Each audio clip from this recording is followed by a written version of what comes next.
Welcome back to the HIV RNA Test Guide podcast. You know it's your trusted source for HIV information and resources, and today we're doing a deep dive into a study. Well, actually, it's not just a study. It's more like a look into the lives of people who participate in HIV vaccine trials. It's their motivations, their experiences. Yeah, we often focus on the scientific progress and the data, but it's so important to remember the human side of these trials too. These are real people with real stories. Absolutely. The study we're looking at today was published in the Journal of Vaccines, and it takes us to Mozambique. Researchers there interview people who participated in an HIV vaccine trial called TamoVac2.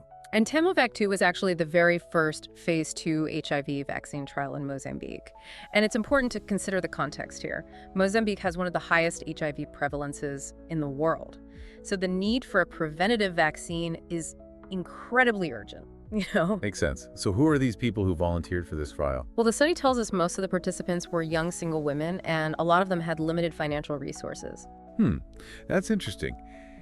It makes you wonder what would motivate someone in that situation to join a vaccine trial. It's a great question. Think about it. They might not have a lot of extra time or money. But the researchers found that the participants had two main reasons for joining. One was this really powerful desire to help fight HIV, to contribute to science. They saw this as a way to make a real difference in the world. That's incredible. This idea of altruism, it can be even more powerful in communities that are facing so many challenges. Exactly. It's like everyone feels a shared responsibility to protect each other. Right. And the second reason? The second reason makes a lot of sense too. It was access to healthcare and compensation for their transportation.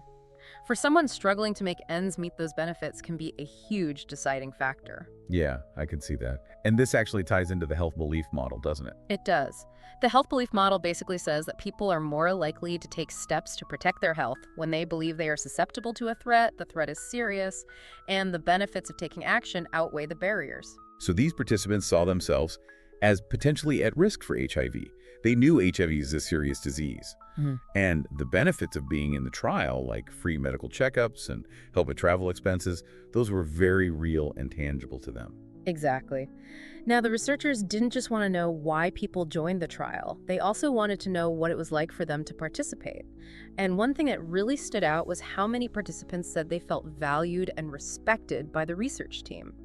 They appreciated the counseling and education they got about HIV. It wasn't just about the vaccine itself. Yeah, that's so important. It's about building trust, making people feel like they are partners in the research, not just subjects. Absolutely. That's crucial for ethical research. And you know what else was interesting? Even the act of signing the informed consent document, for some participants, that was a positive experience in itself. It made them feel like they had a voice. They were actively involved in the process. I can see how that would be empowering, especially when you think about how some people might not always feel in control of their own health in those settings. Right, it shifts the power dynamic a little bit. But of course, it wasn't all positive. There were some downsides too. What did they find? Well, some people had discomfort during blood collection, which is understandable, and some felt a little abandoned by the research team after the trial was over.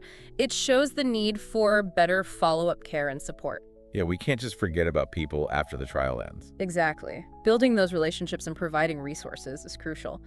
But, the most striking finding of this whole study, the one I think your listeners will really connect with, is this issue of social harm. This is where it gets real. I think this speaks directly to what our listeners might experience if they ever consider joining a trial.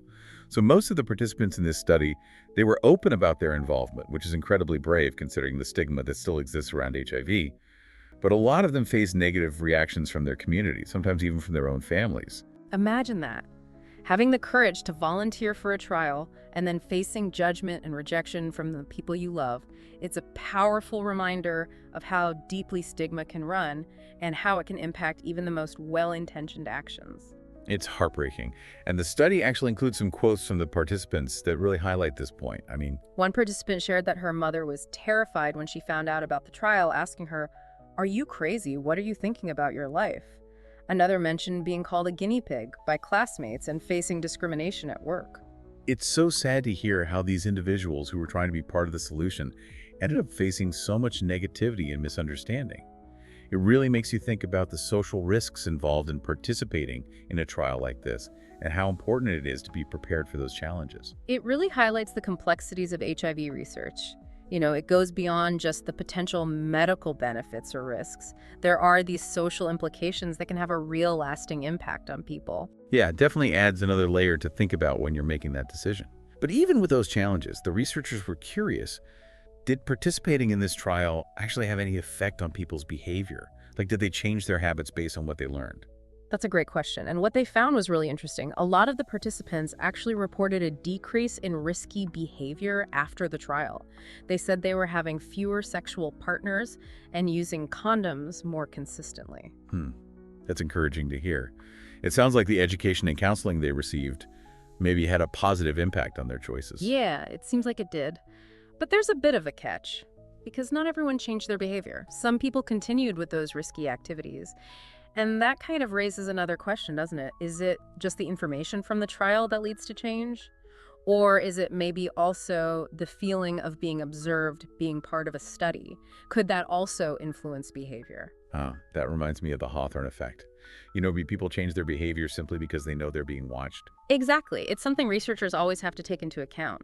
It's hard to say for sure how much of the behavior change was due to what they learned in the trial versus just knowing they were being monitored. Right. It's like when you know you have a doctor's appointment coming up. Suddenly you're eating all your vegetables and going for a run every day because you know they're going to ask you about it. It's that accountability factor for sure. But even with all that complexity, the fact that some people did report positive changes in their behavior is still a really important finding. I agree. It shows that participating in a trial like this isn't just about testing a vaccine. It can also be an opportunity for personal growth, for making healthier choices. And that kind of leads into the recommendations the researchers had for future trials. They really emphasized this need to integrate social and behavioral components into the research design from the very beginning. So not just focusing on the biology, but really trying to understand the social and psychological factors at play, how those factors shape people's experiences in the trial, and what choices they make afterward. Exactly. They suggested including things like assessments of why people choose to participate or even why they might refuse, and they really stressed the importance of providing support and resources to people even after the trial ends. That sounds crucial, especially when you consider the social harm that some people experienced. Absolutely. Building strong relationships with participants, providing those resources, acknowledging the stigma they might face, those are all really important steps towards ethical and successful research. Well, this has been such an insightful deep dive. We've really gone beyond just the numbers and data to understand what it's actually like to be part of this kind of research. It's a powerful reminder that behind every scientific breakthrough, there are real people who are making sacrifices and taking risks to help move things forward. Their stories deserve to be heard. Absolutely. And I think their stories have a lot to offer our listeners. So let's shift gears for a minute and put ourselves in their shoes. Imagine you're listening to this right now and you're thinking about whether you would consider participating in an HIV vaccine trial. It's a big question, isn't it? I mean, after hearing about the experiences of these participants in Mozambique, would you personally consider volunteering for a trial like that?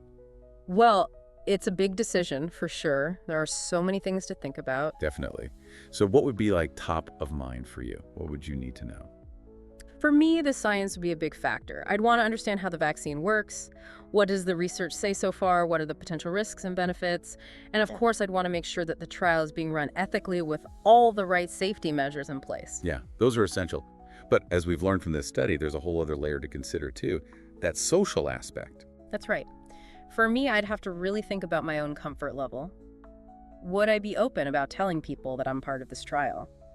Could I handle the possibility of negative reactions, the stigma that might come with it? Those are tough questions.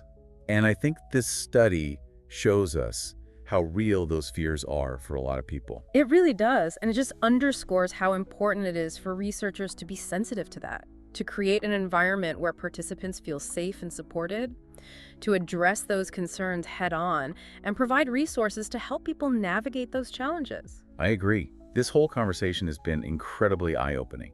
I feel like we've gained such a deeper understanding of what it means to be a part of HIV vaccine research. Not just the science, but the human side of it. Absolutely. It's been a really fascinating journey exploring this with you. And a huge thank you to all our listeners for being here with us today. We hope this deep dive has given you a better understanding of the motivations of the participants in HIV vaccine trials, the challenges they face, and the incredible contributions they're making. And remember, the more we know about HIV research, the better equipped we are to make informed decisions about our own health and the health of our communities. If you're interested in learning more about HIV vaccine research and how to get involved, we've included some helpful resources in the show notes for this episode. Thanks for listening, everyone, and we'll see you next time on the HIV RNA Test Guide podcast. Stay curious and stay well.